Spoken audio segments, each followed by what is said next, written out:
Assalamu alaikum and welcome to my channel Dubiology. Today we will discuss the topic that is called as the translocation. Translocation of organic solutes, यानी कि आप phloem के अंदर आपके पास plants के दो sales हैं मेजर, जिसमें ट्रांसपोर्टेशन हो रही होती है। उसमें एक जाइलम सेल्स हैं और एक फ्लोएम सेल्स हैं।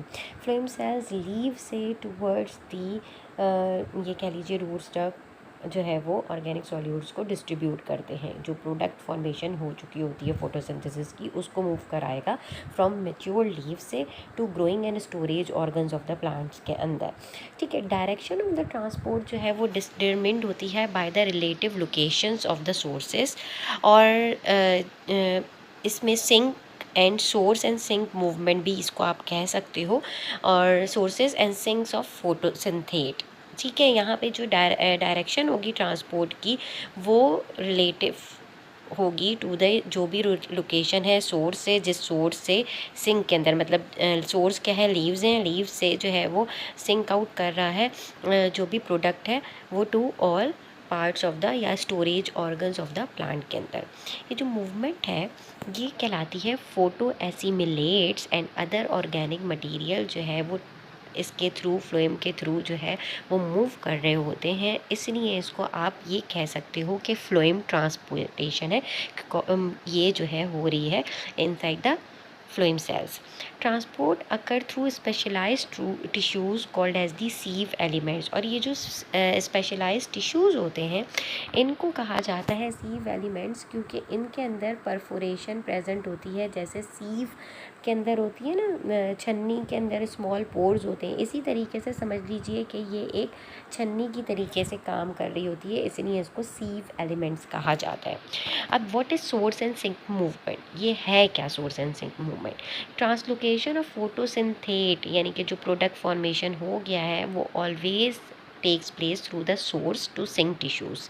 अब वो सोर्स और सिंक टिश्यूज़ क्या हैं? अकॉर्डिंग टू द, ये कह लीजिए कि वर्किंग उनका नाम रख दिया गया है सोर्स और sink tissues. Otherwise these are the phloem tissues and this phloem transport जो है वो refer to as the source to sink movement. और ये जो मूवमेंट हो रही है, ट्रांसपोर्टेशन हो रही है, इसको सोर्स टू सिंक मूवमेंट कहता है। सोर्स जो है वो टिश्यूज़ हैं जो प्रोड्यूस कर रहे होते हैं photo assimilate more than there needs. ठीक है, जो फोटो एसिमिलेट प्रोडक्ट्स कर रहा है, बना रहा है अपनी नीड से ज़्यादा। और सिंक जो है वो टिश्यूज़ हैं जो प्रोड्यूस कर रहे हैं photo assimilates less than the need, जो अपनी नीड से कम बना रहे हैं इस तरीके के फोटो एसिमिलेट्स।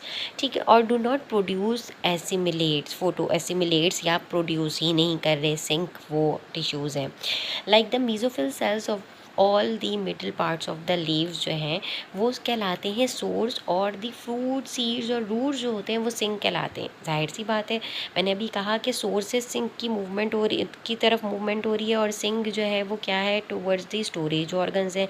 स्टोरेज ऑर्गन्स में फ्रूट सीड्स और रूट्स वगैरह आ जाते हैं। सिंपल आपको बस ये याद रखना है। और जो आपका लीफ है जहाँ पे फॉर्मेशन हो रही है, ठीक है, वो सोर्स कहला रहा है। यहाँ जहाँ पे प्रोडक्ट फॉर्मेशन हो रही है फोटोसिंथेसिस की, तो this is called as the source, और वो जो है वो mesophyll cells of the leaves कहलाते हैं। ये जो पाथवे है वो फॉलो कर रहा है डेवलपमेंटल चेंजेस, और एसम sink and source tissues are inter convertible.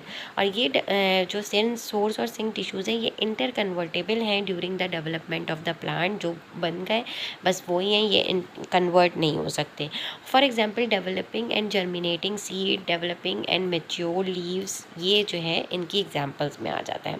अब इन्होंने कहा कि नंबर ऑफ स्टेप्स इन्वॉल्व हैं, ये जो मूवमेंट हो रही है फोटोसिंथेसिस की from mesophyll chloroplast to the sieve elements in the phloem of mature leaves, यानी कि वो मीजोफिल सेल से मेच्योर लीफ के फ्लोएम सेल्स के अंदर जो आ रहे हैं उनके अंदर।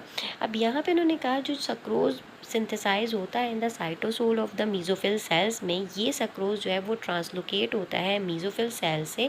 किसकी विसिनिटी में आता है, किस जगह पे आता है, सीव एलिमेंट्स में आता है, in the smallest when of the leaves. ठीक है, अब यहाँ पे आप ये देखिए कि ये आपके पास सोर सेल्स है, यानी कि लीव है। लीव से कंपेनियन सेल्स में आएगा। कंपेनियन सेल्स का काम सिर्फ ट्रांसपोर्टेशन है कि ये यहाँ से ट्रांसफर्ड कर देगा इनटू द फ्लोएम सेल, और ये परफोरेट सेपरेशन आपको नज़र आ रही है, तो ये सीव एलिमेंट्स कहलाते हैं। ठीक है, अभी ये कहाँ मूव कर रहा है, टूवर्ड्स द सिंक सेल्स के अंदर। ठीक है, तो ये जनरली टर्म जो होती है as the short distance transport pathway कहलाता है, जिसमें सॉल्यूट जो है वो कवर कर रहे होते हैं सिर्फ 2 to 3 डायमीटर का डिस्टेंस, सेल डायमीटर का। और ये जो सेक्रोज है इस एक्टिवली ट्रांसपोर्ट होती है into the sieve elements in the steps commonly called as the phloem loading. और ये जो आपका सीव एलिमेंट्स के अंदर जा रही होती है, ये जो सेक्रोज जो है जा रहा होता है, इसको आप कहते हो फ्लोएम लोडिंग, यानी कि फ्लोएम सेल्स के अंदर लोडिंग हो रही है सेक्रोज की। ये जो पाथवे है फ्लोएम लोडिंग का मे बी ईदर सिम्प्लास पाथवे होता है और एपोप्लास कहलाता है, डिपेंडिंग अपॉन द स्पीशी, कौन सी स्पीशी है प्लांट्स की। तो sucrose in sieve element is exported away from source tissues से अवे जो है वो मूव करता है। और photo assimilates can be move a long distance, hence it is terms as the long distance transport. जो फाइनली जो है ये जो फोटो एसिमिलेट्स होते हैं और सक्रोज जो होता है वो अनलोड हो जाएगा इनटू द सिंक। और ये जो पूरा प्रोसेस है इसको आप कह दोगे फ्लोएम अनलोडिंग। ठीक है, यानी कि इसका मतलब ये है कि बस ये जो आपके पास सक्रोज टिश्यूज़ हैं, सक्रोज सेल्स हैं या सक्रोज जो है वो है, ये जो है वो ट्रांसपोर्ट हो जाएगा through the source into the sink cells. ठीक है, और ये जो पूरा आपके पास प्रोसेस है this is called as the phloem unloading. ठीक है, that's it for today. In next class we will discuss the mechanism of the phloem transportation. Thank you and Allah Hafiz.